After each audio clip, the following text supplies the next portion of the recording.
Hey everybody, it's me, Witch Joseph, and today we're going to be doing candle magic. I'm going to be burning a candle to invoke the energies of love and peace.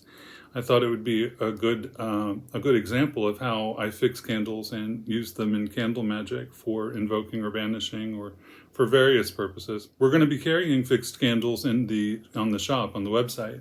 And I just wanted to say real quick about that. It's always more powerful if a practitioner makes their tools themselves, if they fix their own candles and do their own spells and that kind of thing.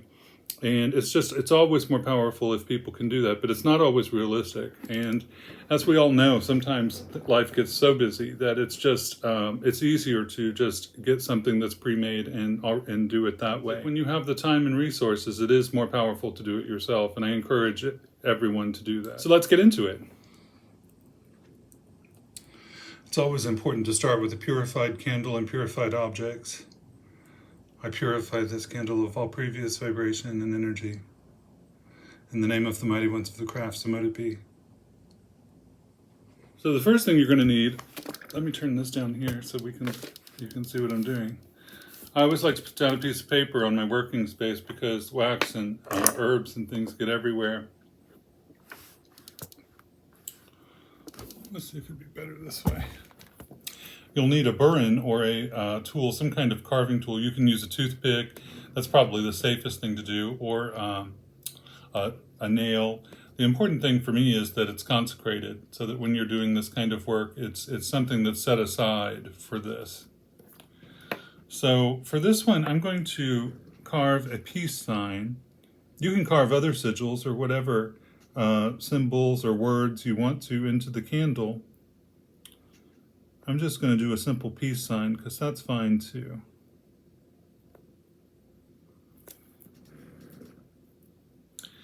And then I'm going to do these little lines, energy lines, representing energy flowing from the symbol. And also the lines and the carving on the candle, when you anoint the candle and fix it with the herbs, it serves to hold the oil and the herbs onto the candle better.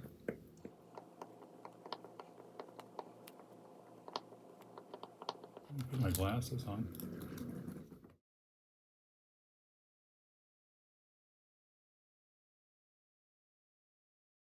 So the next thing you want to do is you want to dress the candle. And I'm using a general consecration candle dressing oil that I make. This has frankincense and rose in it. And there's different ways to dress a candle. Like if I'm not sure like how a person's going to use it, I do it one of the traditional ways. I start in the middle of the candle and I anoint both out this way. But if I know that I'm going to be using this candle for invoking something towards myself, I point this towards myself and I start at the base with the oil and I anoint it this way.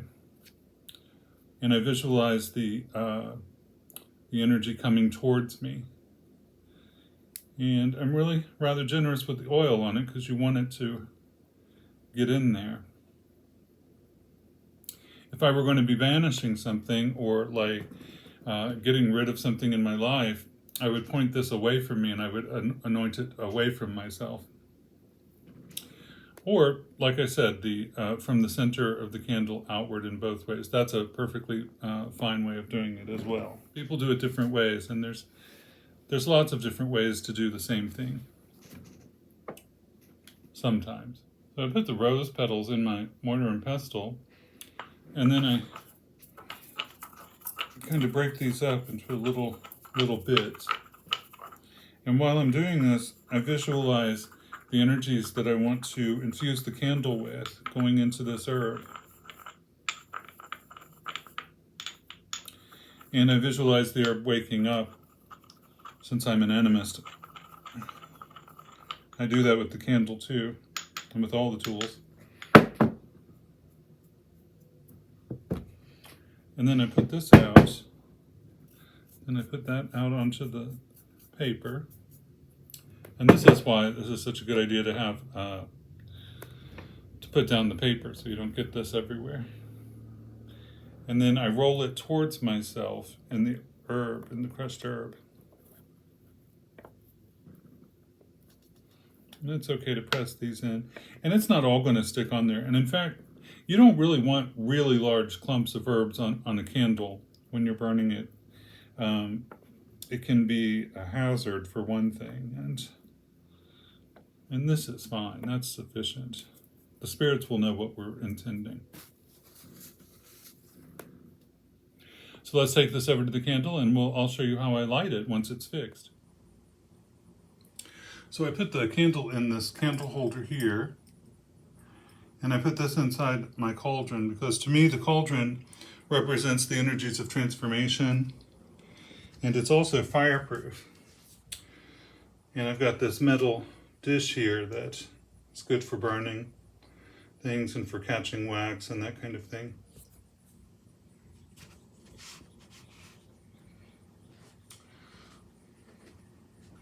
And then if any of the herbs have fallen off onto that paper we were working on, I just put them into the cauldron around the candle. And then I say something like this: as this candle burns, so the energies of love and peace surround me. By earth, air, fire, and sea, as I will, so mote it be.